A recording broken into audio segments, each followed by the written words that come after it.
بسم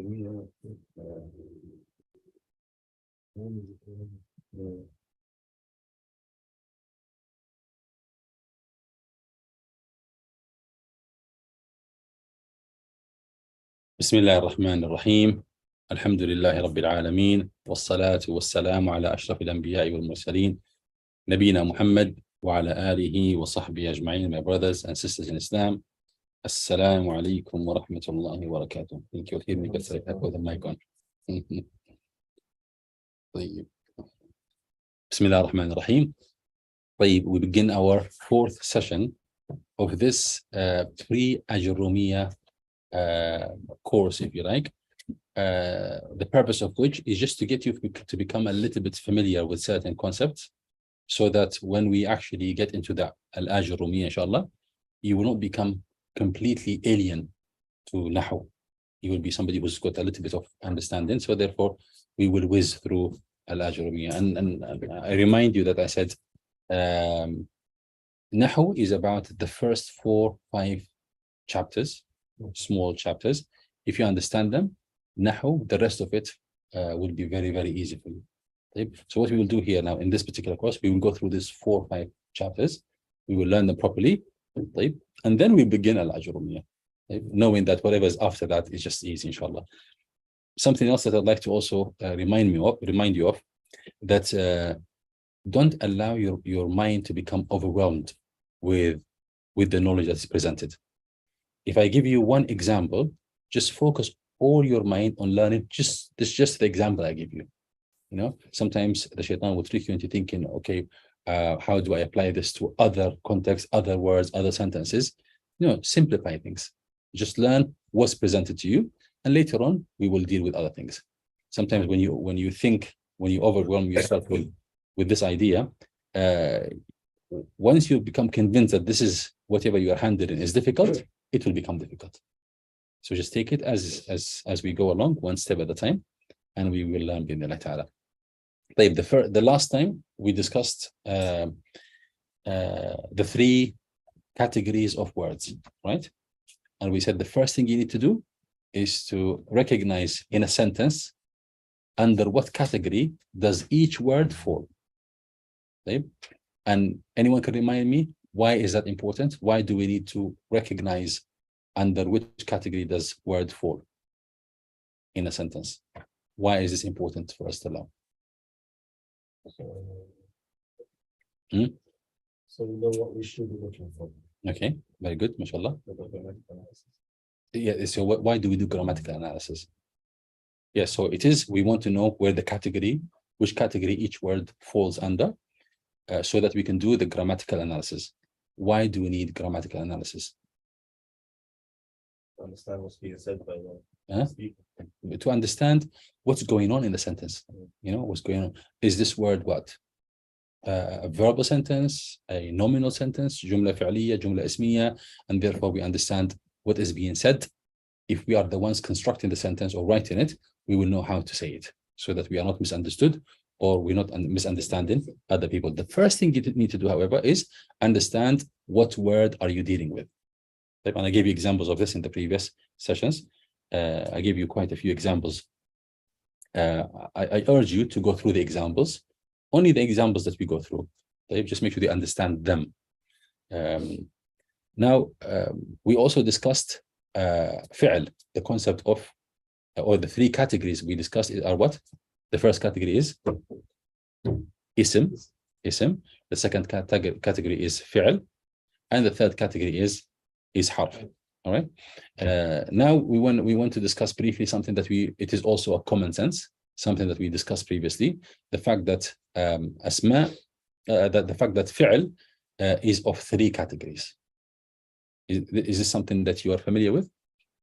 In any language, when you speak, when you make reference to a verb, an action, you will want to emphasize or to indicate, when did this action take place? Did it take place in the past? Or is it taking place presently as you speak? Or is it taking place in the future? And when we say in the future, we're referring to the fact that it is what? A command that will begin happening after you speak, or as a result of your instruction. Okay? So in the Arabic language, the same thing applies. It's either something that has happened in the past, and this is called what? فعل ماض. فعل ماض. To speak in a relaxed manner, people say فعل ماضي. The correct way to say فعل ماض. فعل ماض. الفعل الماضي. with ألف لام. الفعل الماضي. The فعل that has happened in the ماضي, in the past. فعل مضارع. فعل مضارع. And that is the present and the present continuous, the present simple and the present continuous. And we mentioned this in the past, right? In the previous class. What does فعل مضارع mean? An action that is either taking place as we speak, the boy is eating now, or the boy eats every day at 7 o'clock in the morning. So something that happens regularly. Both of them are called فعل مضارع. How do we know which of the two is meant? We look at clues in the sentence. We look at clues in the sentence. So for example, in English, if we say يأكل الولد في السابعة صباحا أو يأكل الولد صباحا. The boy eats in the morning. That saying in the morning, what does it indicate to you? It's a present continuous. But if we say the boy is eating, يأكل الولد. يأكل الولد, and then full stop. What are we referring to? The fact that he is eating as we speak. All right. So how do you differentiate? There will be clues in the sentence. So the فعل مضارع, remember this, فعل مضارع will indicate either present simple or present continuous. How do we know? There will be clues. It can also refer to the فعل taking place in the future. Right? So you can say the boy will eat. The boy will eat. So what do you say? سيأكل الولد. سيأكل. So rather than يأكل, يأكل means what? Yes. Yeah, he eats. sa, if you add the sin to it, حرف التنفيس, they call it. It means that this فعل will take place in the future. سيأكل الولد in the future. So basically now understand that فعل مضارع could mean now present simple, that something happens regularly, present continuous, something that is happening as we speak, or you could use certain huruf to indicate that it will begin happening in the future. But it still will be called فعل مضارع, and I'll tell you in a minute why it's called فعل مضارع. And we have فعل أمر. أمر فعل أمر فعل مضارع فعل Wasim, how are you, my brother? طيب, so we have فعل, we have فعل الأمر. فعل الأمر means the instructive verb, where you are instructing somebody or requesting somebody. Sometimes it can be used the same thing. You are instructing or requesting somebody, and that is the third category of أفعال in the Arabic language. Okay? So we need to be familiar with that. If I was to give you examples, I would say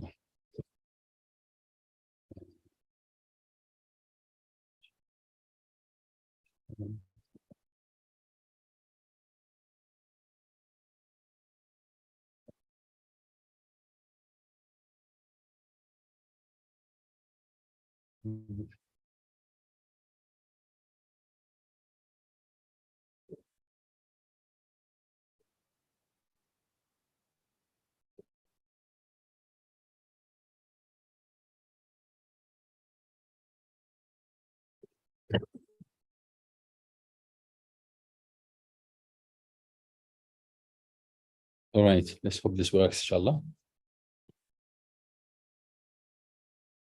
Let's take a basic فعل. We're going to give us an example for a فعل.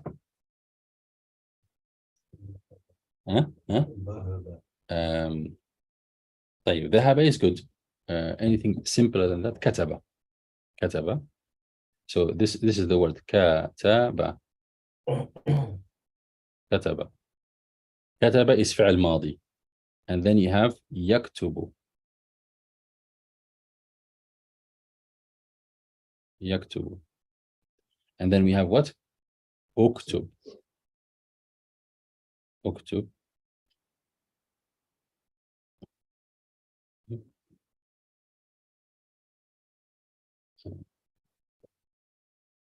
We have كتب يكتب, and then همزة وصل here. اكتب. You guys familiar with this? Right? So كتب means he wrote in the past. يكتب, he is writing or he writes. Right? For a male masculine singular. And then اكتب, اكتب means write. As I am here, let me quickly explain to you something about Hamzatul Wasl. Not directly relevant to this topic, but how do you pronounce Hamzatul Wasl? This is called Hamzatul Wasl. What I'm pointing at here. Can you see it? Yeah. It's called Hamzatul Wasl. How do you pronounce it? Hamza, if it has fatha, you pronounce it as a. If it has kasra below it, you will pronounce it as e. If it has dhamma, you pronounce it as u. Now this here is called Hamzatul Wasl. Yeah, this is Hamzatul Wasl, right? How do you pronounce it? It has a little sad on top of it. Can you see it? The little sad on top. What is that sad doing? It's telling you that this is Hamzatul Wasl. Wasl. It means that it is used as a connective word, a connective letter. Right? Meaning that if you are reading this word connected to the previous one, you jump this one. You jump the you jump the Hamzatul Wasl. You don't read it. So if I have, for example, قال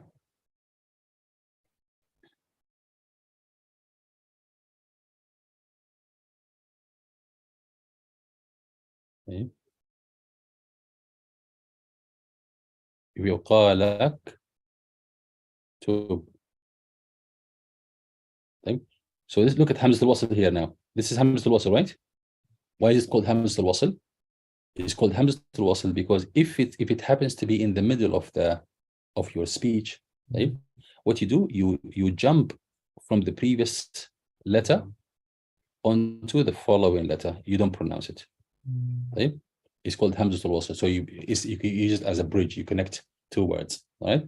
But if you begin with it, if you begin with Hamzatul Wasl, you pronounce it. So for example, if this sentence is not here, right, then you have to pronounce this. You have to pronounce this. This one has to be pronounced. Hamzatul Wasl have to be pronounced. Now the question is, how do you pronounce it? You don't have fatha, you don't have kasra, and you don't have dhamma. All right. Now the rule is as such. Hamzatul Wasl, it's pronounced with fatha as a if it's followed by lam. If it's followed by lam. Right? For example, if I write al-kitab.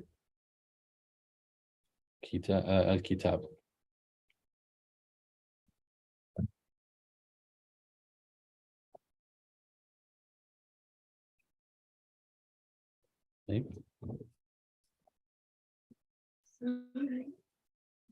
Can you see here? So now we have a this is the conjunction wa, which means and we have here a word, the word al-kitab, beginning from here, right? So how many words do you see here in this? How many words do you see? Two words. Now in Nahu, you have to be familiar that حروف, the حرف, the Nahwi حرف, حروف المعاني, they may consist of one letter or two or more letters. If it consists of one letter, you don't leave a finger space between it and the following word. So for example, now here, look, wow, is there like a finger space between wow and the word al-kitab? No, it's written together. But if we were to write min or mina, you'll leave a finger space and then you'll see al-kitab. Okay. So this is harf, right? This is harf. and this is an ism, but there is a gap. Why is there a gap? Why is there a finger space? Because this harf here consists of more than one letter. If it consists of only one letter, you don't leave a gap, you join it. But you still have to acknowledge that you're dealing with what? Two words. The fact that they are joined without a finger space should not confuse you, right? So now, so here in this example here, we are dealing with how many words? Two words. Wow, even though it's a letter, but it's a word from a Nahwu point of view. And then the second word is al-kitab. Now, since now Hamzatul Wasl, look at Hamzatul Wasl. Can you see it? The one that has Sad on top of it after the Waw. That Hamzatul Wasl, since we are joining two words, is it going to be pronounced? It's not going to be pronounced. So what will happen? We will jump it from here all the way. So what we will say? Well kitab. Well kitab. But if this was not there, if this was not here, this was not there, now we're dealing with this. Al-kitab. So now I'm going to begin my speech with Hamzatul Wasl. Now, how do I pronounce Hamzatul Wasl? We pronounce, since it's followed with lam, it's followed with lam, right? So now I'm going to pronounce it as if it is this, as if it's Hamza with fatha on top of it. That's the rule. If Hamzatul Wasl is followed by lam, it's pronounced as Hamzatul Maftuha. Right? This, by the way, is called Hamzatul Qata'. Hamzatul Qata' is a type of Hamza that is pronounced always, whether you are begin with it or whether it is in the middle of your speech, you will always pronounce it. Hamzatul Wasl, you use it as a connection, as a connecting or connective letter. But if you begin with it, meaning when it's not used as a connective letter, then what do? You pronounce it.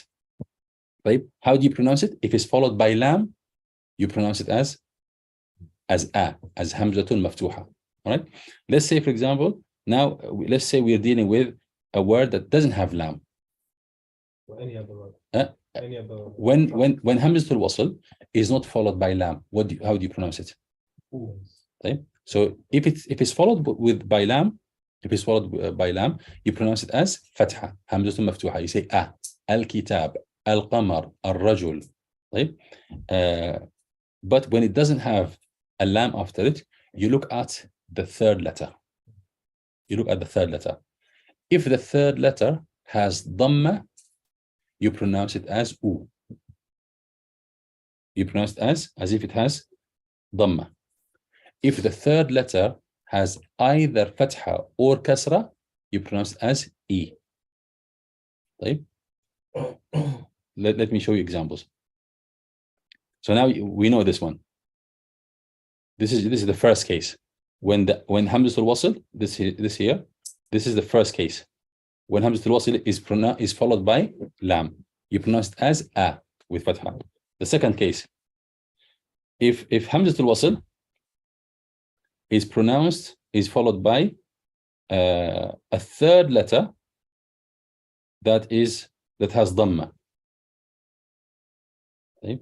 So you have Hamzatul Wasl, sukun here, and then we have two. Can you see this? Is this clear? Yeah. Okay. Hamzatul Wasl is followed by what? Lam? Is it followed by lam? Yeah. No, so it's not going to be pronounced as a. Which one are we looking at? We're looking at this one here. No. Now, Hamzatul Wasl, is it followed by lam? No. No. So therefore, we're not going to pronounce it as a. Hamzatul Wasl, not followed by lam. Where do we look? We look at the third letter in the word. If it has dhamma, then Hamzatul Wasl is pronounced as dhamma, as this. If it has anything other than dhamma, then it's pronounced as e. Right? For example, if we have the word istajib,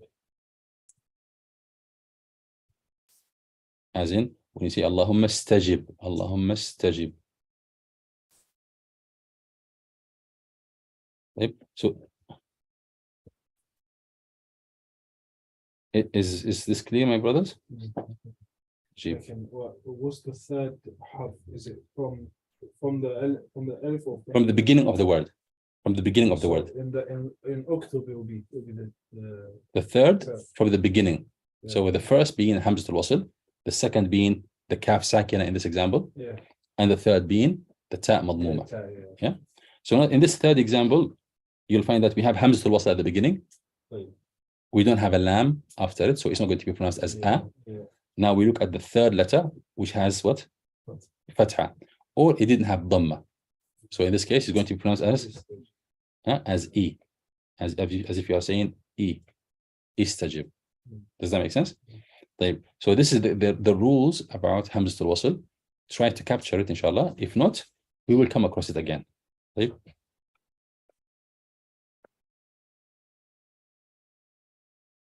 Right.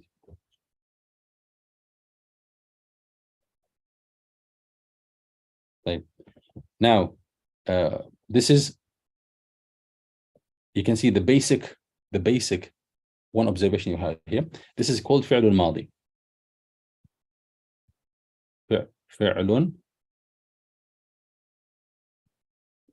فعل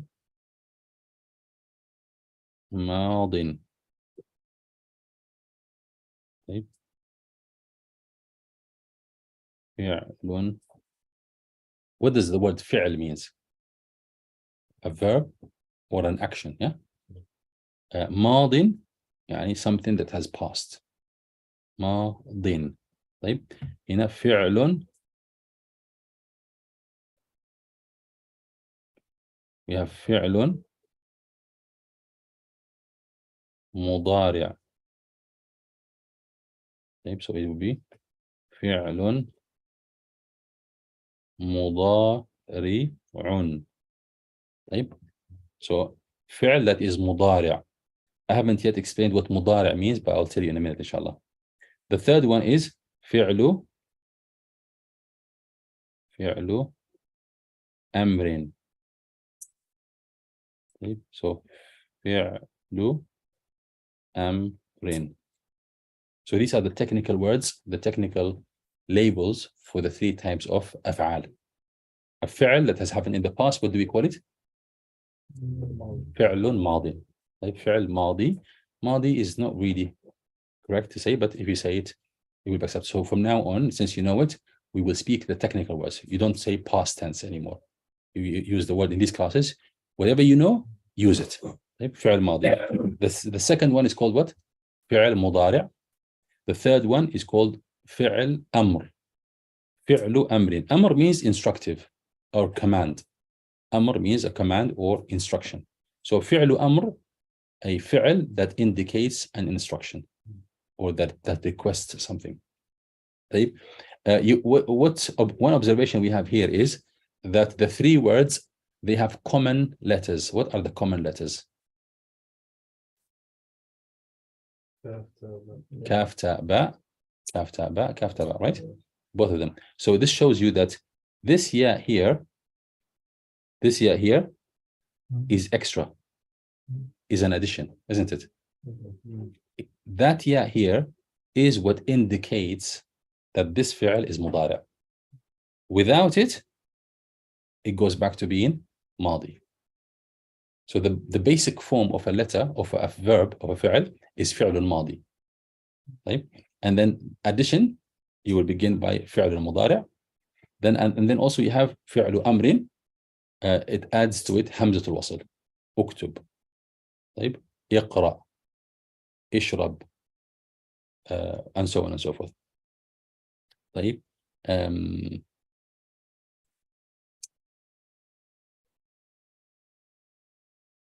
فعل المضارع. Why is it called فعل أمر? I told you what فعل means. This here.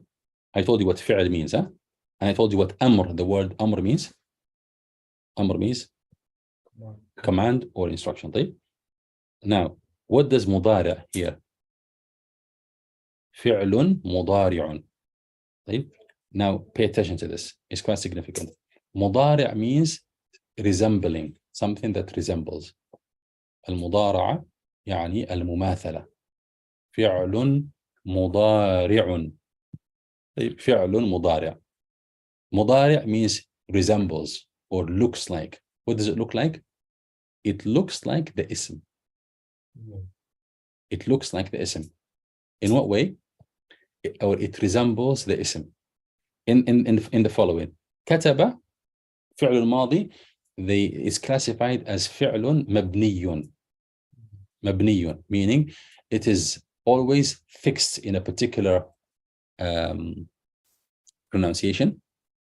It's fixed in a particular ending that you always say كتب. It will not change depending on what comes before it. اكتب as well. It will not change depending on what comes before it. Do you remember, my brothers, in the previous class, we spoke about the idea of عامل and معمول. You guys familiar with that? Remember, I told you there are certain ideas that are at the heart of Nahu. You need to capture them. عامل is the word that comes before, and then it influences the ending haraka of the word that comes after it. So that means the first one is called influencing factor or influencing word that has grammatical influence on the following word, right? And then the following word being influenced by the previous one is called ma'mul, meaning influenced, affected by the previous one. So we have عامل and معمول. عامل and معمول. The معمول the end of it will vary depending on what came before it. And I gave you examples of that in the past. Right? Brothers, you're familiar with this. This is the idea that is at the heart of Nahu. Capture this, and Nahu is going to be easy for you. Right? So whenever one word can change its state from being marfu', madmoom, majroor, majzoom, right?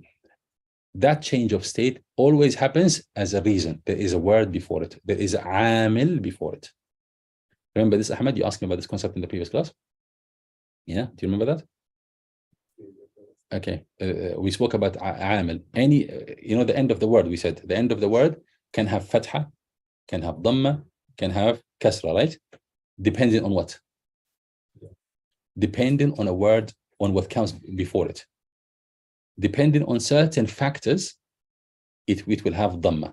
Depending on certain factors, it will have fatha. Depending on certain factors, it will have kasra. Remember? Yeah. Right? And as a result of this, what will happen? We need to understand that if we have any word, listen to this, my brothers, any word that has 3 possible haraka to the end of it. Now, if it has one particular haraka, we have to assume that there is a amil that resulted in this haraka. Are you clear about this? Let me see if I can get. Yeah, bil ihsan, for example, that was an example of how the ba affected the word ihsan, and it resulted in it having kasra below it, right? So this idea of amil and ma'mul, I'm happy to go through it again because of how important it is. طيب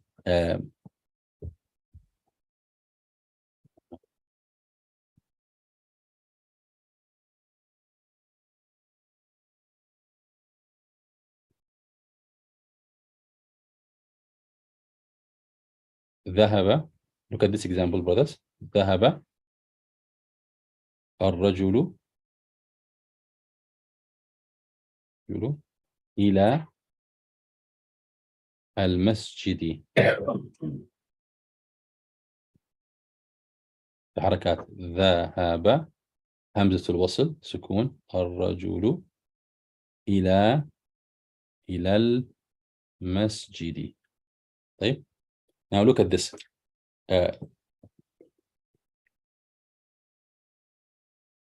Leave ذهب for now. I'll come back to it. I'll put a question mark in front of it. طيب. الرجل. This word, الرجل, depending on the sentence, it may have dhamma, as we see here.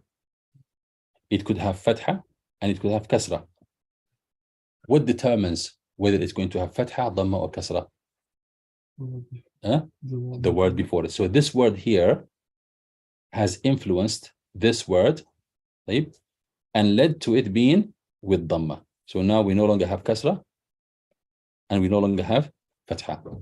So in this case, in this example, who can tell me what is the عامل and what is the معمول? ذهب العامل. ذهب is the عامل word.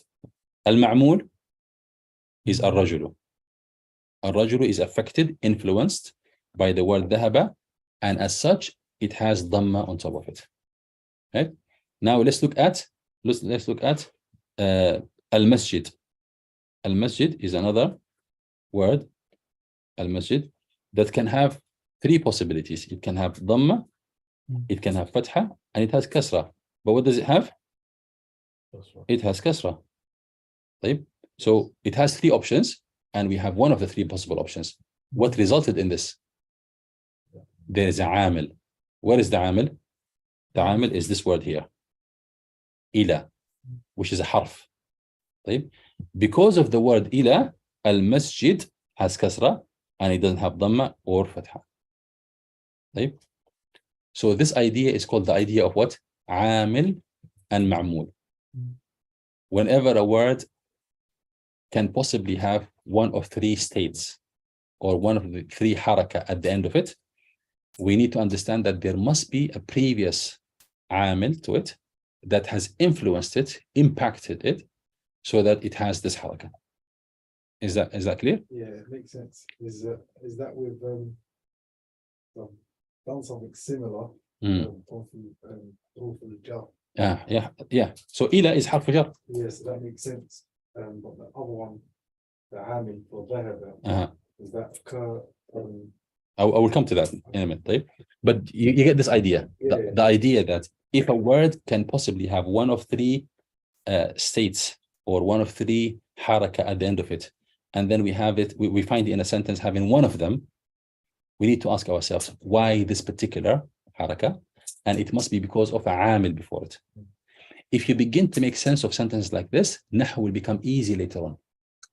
But if you just accept that this word in this sentence has kasra without questioning why and where the عامل, when you progress later on, you'll find that nahu becomes complicated.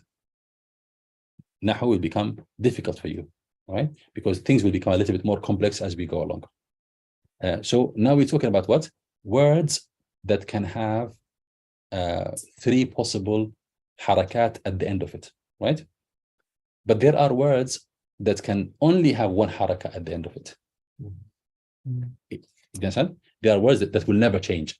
They will never change depending on what's before it. So we can actually categorize all words in the Arabic language into this new category. Right? Words that change the haraka of the last letter of it depending on the عامل before it, and other words that never change regardless of what comes before it. Okay, is that clear? So we can look at every word in the Arabic language as being one of two categories. Right? We said that one is words that are never impacted by what comes before it. Other words that are impacted by what comes before it, and as a result, it can have one of three states or one of three harakat. Is this clear? Now, the two categories, what are they called in Arabic? The one that never changes depending on a previous factor, this is called mabni. Mabni, a technical word that you must memorize. Mabni. Right? And the one that changes is called mu'rab. Mu'rab. So we have mabni and mu'rab. Mabni and mu'rab. Mabni means what? Ahmed, can you tell me, Ahmed, what does? The word doesn't change. Depending.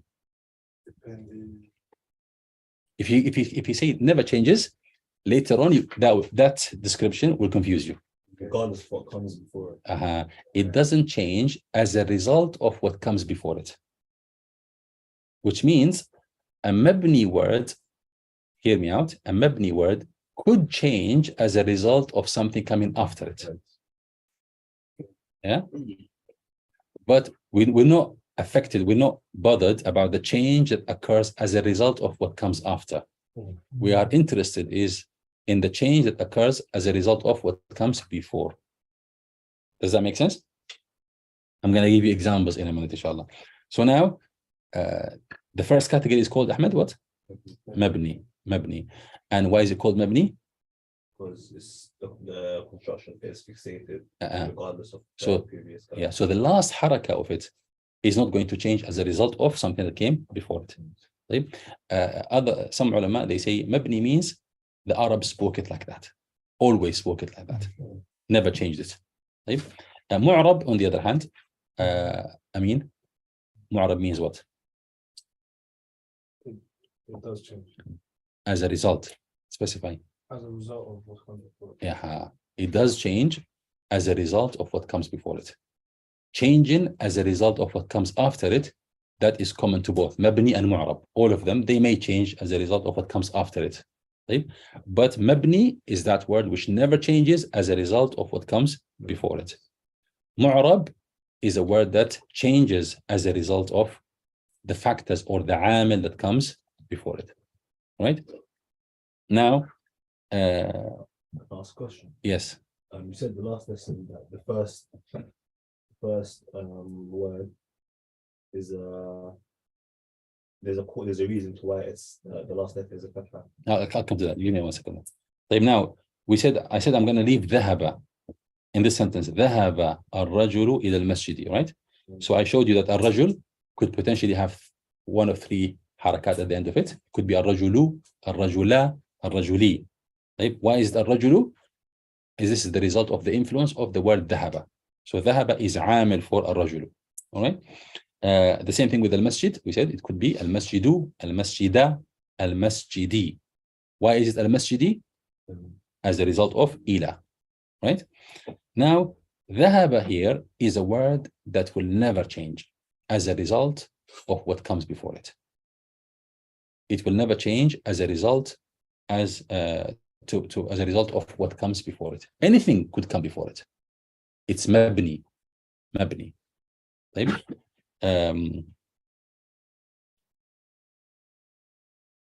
The same thing. So كتب ذهب is فعل ماض. ذهب is فعل ماض, meaning ذهب, he went in the past. يذهب, if I was to add يذهب to make it rhyme with يكتب, it would mean what?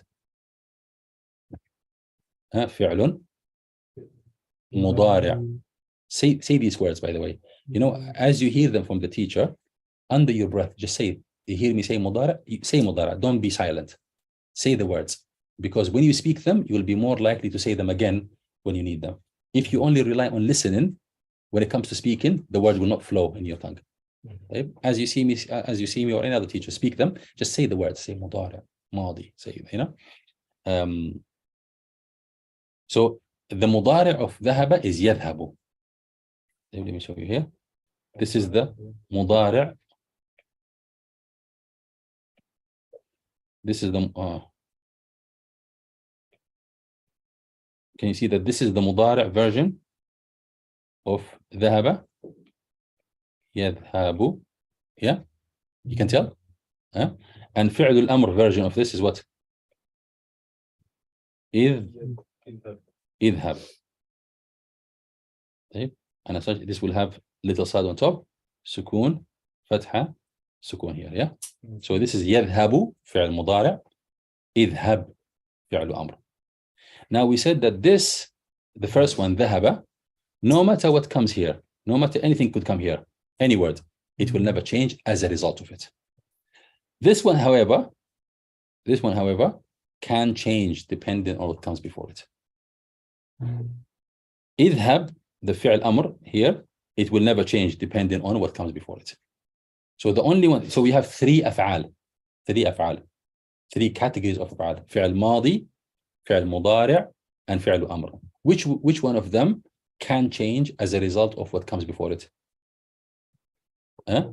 Mudari'. And this is one of the characteristics of asma. So the ism predominantly is the type of word that changes depending on what comes before it. When it comes to af'al, predominantly they don't change as a result of what comes before it, except in the case of what? Al-fi'l al-mudari'. It can change depending on what comes before it. I'm going to say this one more time. So we have three categories of words. طيب. Ism, fi'l, and we have harf. The huruf is easy. Every harf is mabni. What does it mean? What does it mean when it's mabni? Doesn't matter what's moved from before. It doesn't change as a result of a word that comes before it. Every harf, without any exception. Now, when it comes to asma, the vast majority of asma are mu'rab. What does mu'rab mean? It can change. It can change as a result of what's before it. Now, when it comes to af'al, the general characteristic of af'al is that they don't change as a result of what's before it, right? Except the case of what? Fi'al mudari'.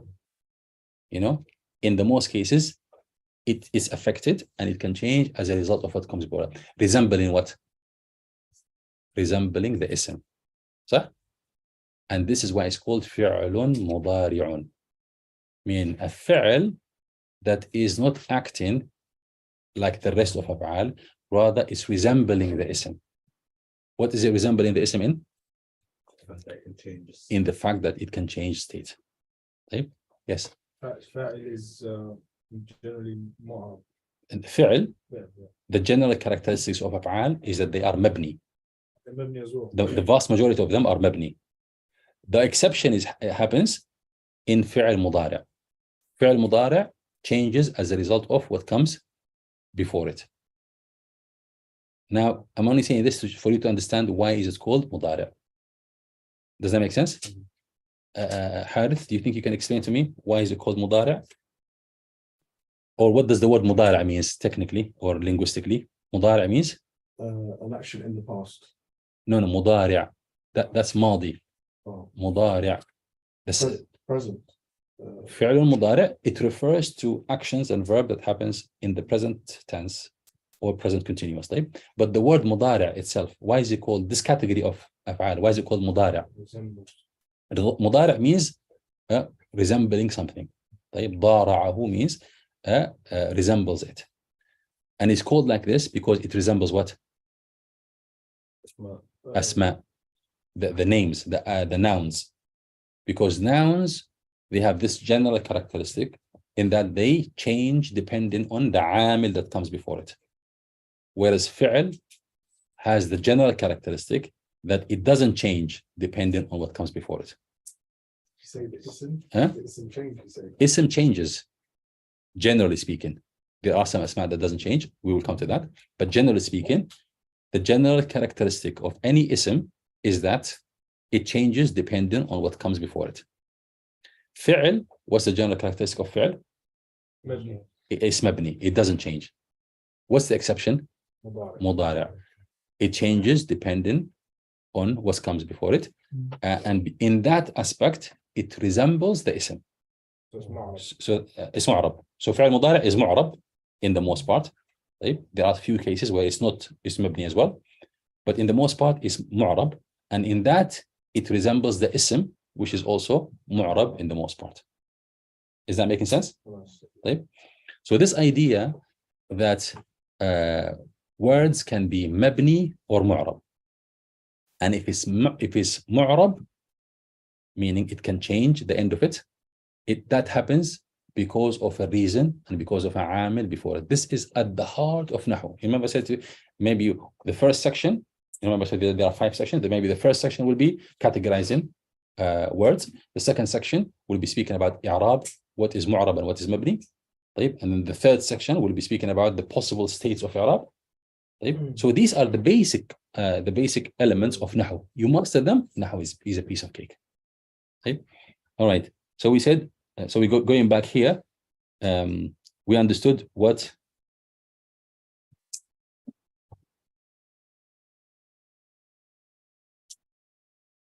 now we understood what are the 3 categories of af'al, and we said that they are what? فعل ماض, فعل مضارع, وفعل أمر. Now I'm going to take a little bit of time now talking to you in a little bit of elaboration about fi'l mudari', how to construct it. We notice here that kataba is the basic Arabic word, the basic verb. So when they speak about what's the basic verb from which you can create other versions, it's the past tense.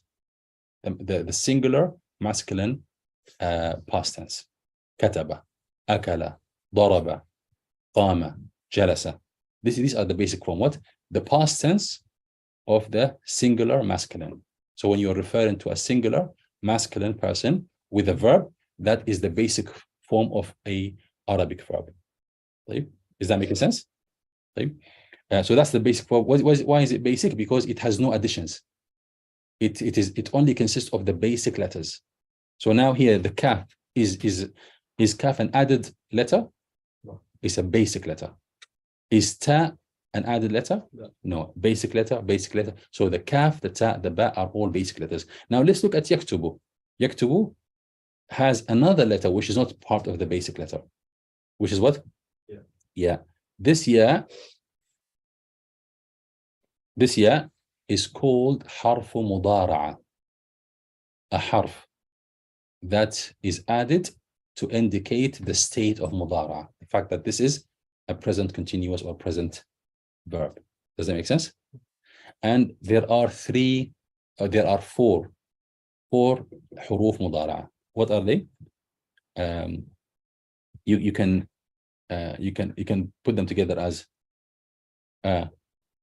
anti. Anti means, what does anti mean? You for a female. Speaking to a female, you can tell her you, and it will be like this. Anti. So we have, what do we have here? Hamza, and then you have noon, and then we have ta, and then we have ya.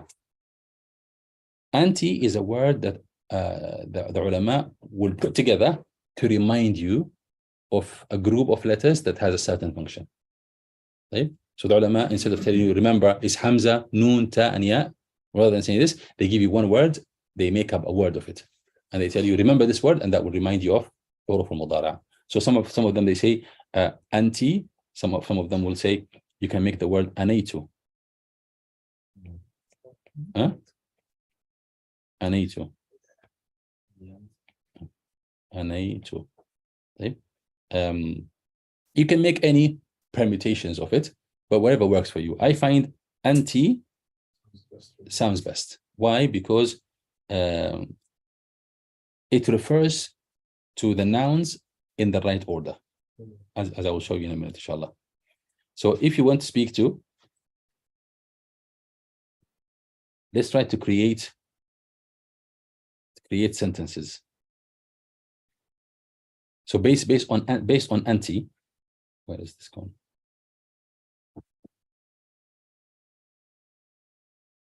So what are af'al al-mudara'a? Based on this word. Based in this word, what are af'al al-mudara'a? Huruf. What are huruf al-mudara'a? What are the letters that can be added at the beginning of a verb to indicate it being fi'al mudara'? What are they?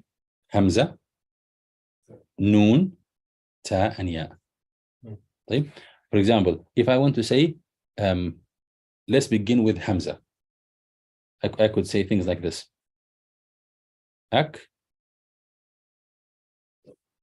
Tubu. Are you familiar with this kaf? That kaf can be written like this. Okay. So aktubu.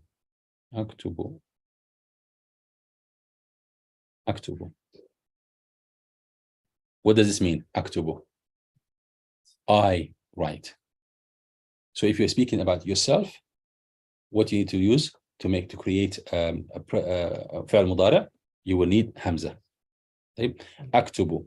And then as for us, if I'm speaking on my behalf and behalf of other people, I'm speaking on their behalf as well, I would say naktubu.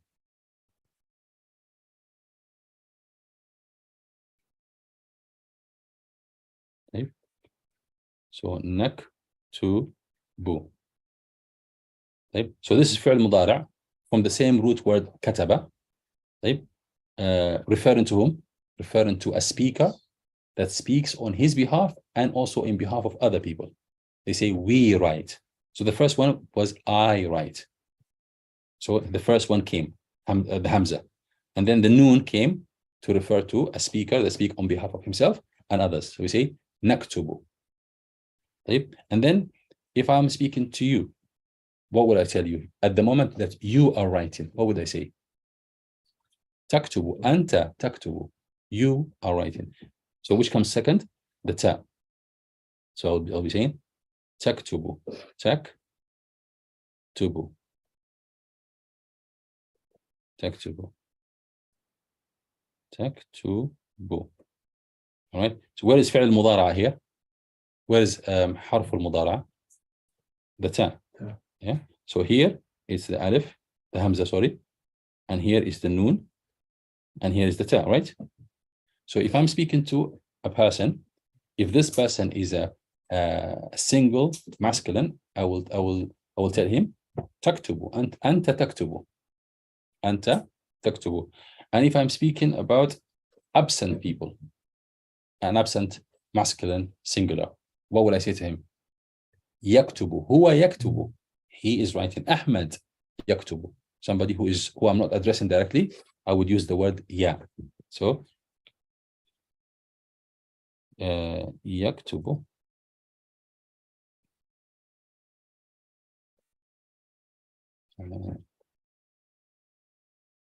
Yaktubu. Can you see now why I preferred anti? Because this is how we make them, the sentences. If I'm speaking on behalf of myself, as an English, I would say Hamza, aktubu. If I'm speaking on behalf of myself and others, I would say what? Then use the noon, naktubu. If I'm addressing somebody, I would say anta taktubu, anti taktubina, antuma taktubani, antuma taktubani, antum taktubuna, antunna taktubna. So when you're speaking to somebody in front of you, the masculine, the harf for mudara is the ta. When you're speaking to either a singular male, a singular female, a dual male, a dual female, a plural male or a plural female, as long as you're speaking to somebody, addressing them directly, which letter you will be using? The ta. If you're speaking to somebody who's absent, not with you, you will need the ya. Huwa, he, yaktubu. Hiya, she, taktubu. هما يكتبان. هم يكتبون. هن يكتبن. So the ya is used except in the case of the female masculine. The female singular. The female singular, yeah. So she will say هي تكتب. تكتب. So basically, I want you to remember this, that Hamza, Noon, Ta, Ya are the letters you will need to add to the basic letters in order for you to create al-fi'l al-mudari'. Has this registered? Huh? طيب. Now I'm going to move on to something quite important. Here, in the case of fi'l amr, fi'l al-amr, what did we add? In the most cases, all you need to add is hamzatul wasl. In the most cases, you will only need to add hamzatul wasl. Like everything I said here is. So should we repeat the last bit again? That you said the only thing you get to add is hamzatul wasl for. In the fi'l madi, we said the fi'l madi is the basic form when it refers to a masculine singular, right? Kataba, qara'a. So when you make a reference to a masculine singular with a verb, you know that these letters are the basic letters. So the kaf is a basic letter, ta is a basic letter, ba is a basic letter, right? Because you're saying he. So that's the basic verb. So now to create fi'l mudari', you need to understand that requires you adding harful mudara'. What is harful mudara'? Is the letter that comes at the beginning. And that letter will be what? Will be either hamza, or noon, or ta, or ya, depending on who you're constructing the verb for. Like for myself, as a singular, I would say aktubu, aqra'u, ashrabu, atakallamu, and so on and so forth. Like if I'm speaking on behalf of myself and others, I would say what? Naqra'u, naktubu, nadribu, nanzilu, nas'adu. It will begin with noon. If I'm speaking to anyone in front of me, the verb will begin with ta, anta taktubu, ta taktubu, anti taktubina, and so on and so forth. If you're speaking to somebody who's absent, in the most part, it will begin with ya, yaktubu. So just remember that for now. Now I want to move on to that, and this will be the end of our class today, inshallah, which is a very significant part. I want you to understand how sentences are constructed. Or in other words, what are the possibilities when you want to construct a sentence? What are the possibilities? Right? I will explain it not in the most simple of forms, but in the easiest to understand form. Right? I will explain it not in the simple way, because the simple way can be confusing. I will complicate it a little, but it will be the easiest to understand. Right? So imagine when you construct a sentence, it will be either constructed for the speaker, right? Or it will be constructed for the person being addressed, or it's constructed for the person who's absent, right? And the person who's a speaker, what are the possibilities? The person that's speaking could be a singular masculine, right? A single person that is a male, singular masculine. What are the other possibility? It could be singular female. Second, could be dual masculine, could be dual feminine, and it could be plural masculine, and it could be plural feminine, right? And then when you construct the sentence to the people you are addressing, the same possibilities apply. You could be speaking to a singular masculine, or a singular feminine, or a dual, two people who are masculine, and two people who are feminine. If you're speaking to a dual, that is a mixture between male and female, you will use the masculine. Right? So to simplify it, we'll say dual masculine, dual feminine, and you have plural masculine and a plural feminine. What if you are speaking about a third party? Third party, same thing. It could be one of 6 possibilities. It could be singular masculine, yeah, and singular feminine, or dual masculine, dual feminine. It could be also plural masculine or plural feminine. Right? Any other possibilities? That's it. There's no more possibilities. So if you want to construct any sentence, you need to be familiar that you could be speaking in different contexts. You want to use the same sentence that you know how to create, but in different possibilities. So for example, if I want to say the word kataba, I want to speak about myself, being a male masculine. I will say ana, me, aktubu. If I am a female singular, or a singular feminine, I will still say the same, ana aktubu. If I'm speaking on my behalf, and on behalf of one person extra, which is also of the same gender, right? Meaning me and another man, I will still be saying that what? Nahnu naktubu. Nahnu naktubu. If I'm speaking on behalf, if I'm a female, I'm speaking on my behalf of myself and another female, dual feminine, I will still say what? Nahnu naktubu. Like if I'm speaking on behalf of myself and other group of men, masculine, plural masculine, what will I say? Again, nahnu naktubu. If I'm a female and I'm speaking on behalf of myself and other group of women, right? We'll still use nahnu naktubu. Right? So this is a little bit extra, but it simplifies matters. So how many sentences can you make from ana aktubu? What are the possibilities? On behalf of myself and a singular, ana aktubu. If you are a female, what would you say? Ana aktubu, no change. Yeah. So ana aktubu for both singulars.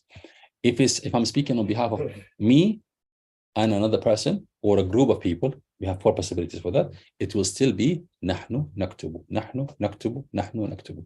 So as you practice, you will want to create 6 sentences. Okay? You will say, أنا أكتب, imagine this is a singular male, أنا أكتب. And then you repeat again, أنا أكتب, imagine this is spoken by a singular female, singular feminine. So you say still, أنا أكتب, twice. And then you have the second possibility, 2 men, one of them is speaking on behalf of the other. You will say, نحن نكتب. You have 2 females, one of them is speaking on behalf of the other. You'll say, نحن نكتب, no change. And you have a group of men, one of them is speaking on behalf of them. You'll say, نحن نكتب. And a group of women, one of them is speaking on behalf of the rest. You will still say what? نحن نكتب. This is very powerful because what it does, you can learn a couple of words, but how many sentences will you be able to make out of them? Now, so far, 6. Now, if you can learn also the other 6 in front of you for the person you're addressing, and the other 6 who are absent, the same few words you've learned to make how many? 18 sentences. Is it the same for Jewel as well? Huh? Jewel. For Jewel, yeah. Same. Yeah, same. So let's for example, I'm going to make now 18 sentences from this one sentence, which is أكتب. It could be أنا أكتب. And I'm using the word أنا to emphasize. But I could just say أكتب. أكتب. أكتب. نكتب. نكتب. نكتب. نكتب. Are you making sense of this? Yeah. And now if I'm speaking to somebody in front of me, right? What are the possibilities? I could be speaking to a singular male or a singular female, or I could be speaking to 2 people that are male or 2 people that are females, or I could be speaking to a group of men or a group of women. There's no other possibilities, right? So I will be telling them what? أنت تكتب. أنت تكتبين. أنتما, for males, تكتبان. For dual females, I will still say أنتما تكتبان. For a plural male, I will be saying أنتم تكتبون. For a group of women, I will be saying أنتن تكتبن. Once you learn this, you can just change the verb. So أنا, instead of أكتب, I will say أنا أقرأ. أنا أقرأ. نحن نقرأ. نحن نقرأ. نحن نقرأ. نحن نقرأ. نحن نقرأ. And then أنت تقرأ. أنت تقرأين. The same rhythm applies. So you learn it in one verb, but then all you need later on is to have another word, and you can do the same thing 18 times. So let me do it now. أنت تكتب. أنت تكتبين. أنتما تكتبان. أنتما تكتبان. And then أنتم تكتبون. And then أنتن تكتبن. So 6 sentences. You understand which one of them refers to what? Yes. Yeah. And now let's speak about people who are absent. It will be a singular male, a singular female, dual male, dual female, plural male, and plural female in this order. So what we can do? هو يكتب. the هي تكتب. هما يكتبان. Notice the difference here. When you have 2 dual feminine, you will say هما تكتبان. هما تكتبان. And then هم, they, هم يكتبون. يكتبون for the plural male. And then you have finally number 6, هن يكتبن. هن يكتبن.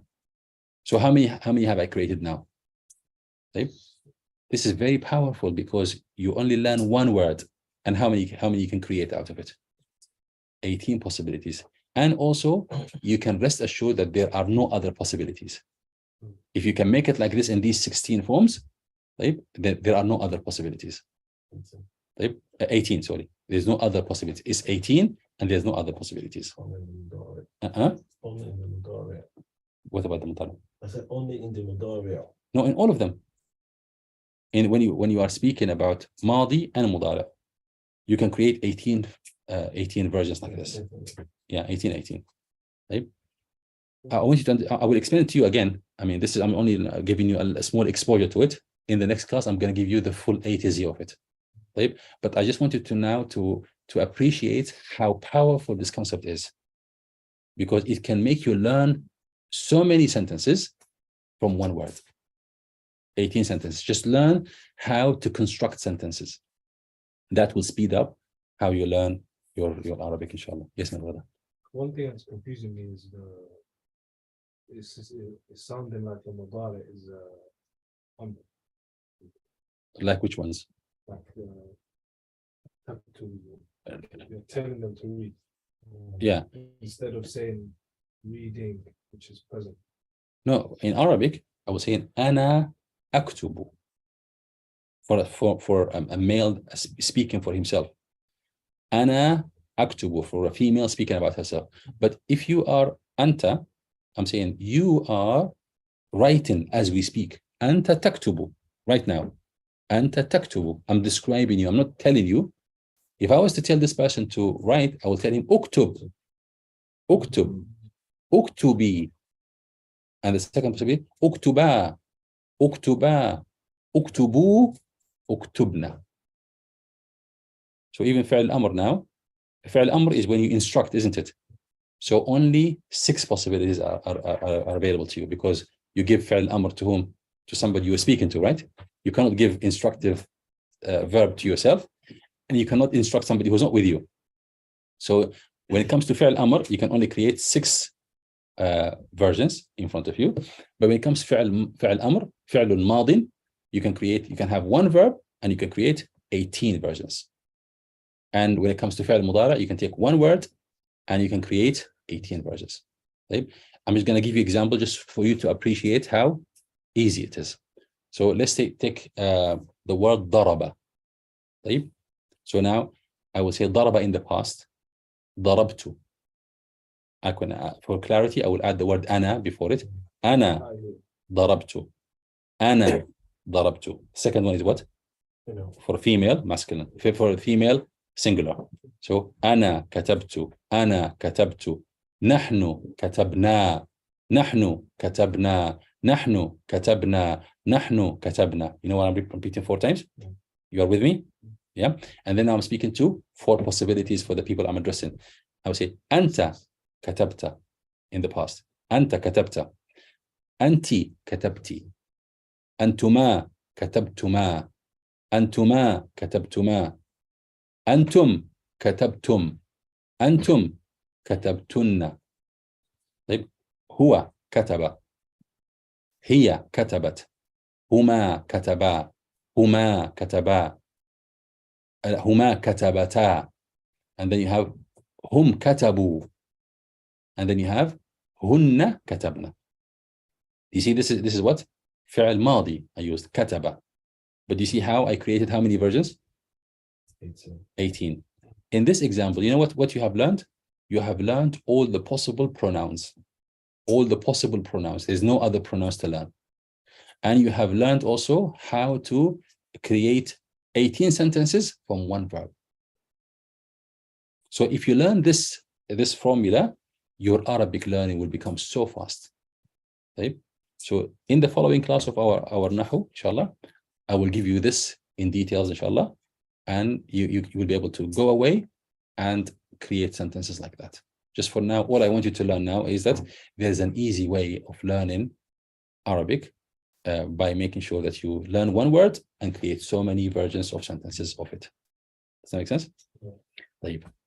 All right. Do you have any sense? Is fi'l amr supposed to? Huh? Is fi'l amr supposed to capture future as well as the command? Fi'l amr basically is a future tense.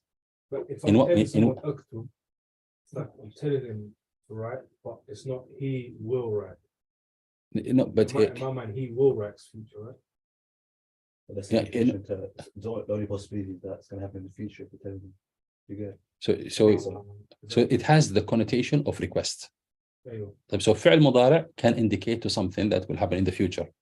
Fi'l mudari, because you can say huwa sayaktubu. Sayaktubu. In the future he will write, or sawfa yaktubu, which is fine. But here, is there any connotation of request? No. If the verb has a connotation of request, then it becomes فعل أمر. طيب. If I say اكتب, again, it's in the future, but has the connotation of request. So you're requesting the person to write, but when? After you have spoken the word. So مضارع doesn't necessarily have to be in the present. It can have a connotation in the future. Yeah. But this is based on an addition harf that will. So the mudari has two possibilities. Like I said, it can be present, it can be future. But which of the two is meant with it? You need to have clues within the sentence to indicate to you: are we talking about present or future? But when it comes to fi'l amr, it only refers to the future. Right? And this differentiation is important. Knowing that فعل المضارع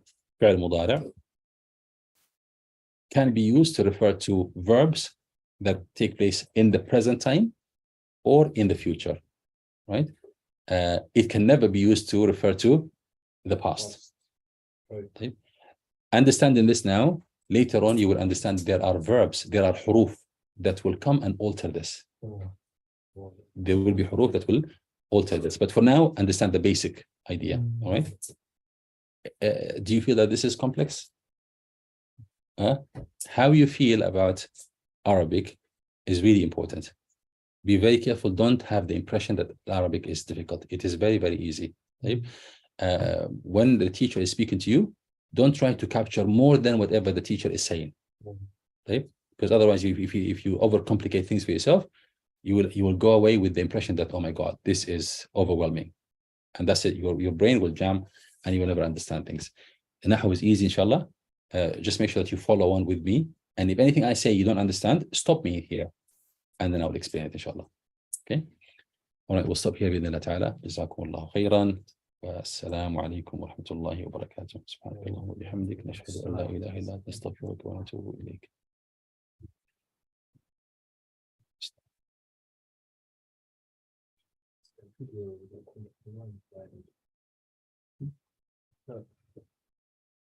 No,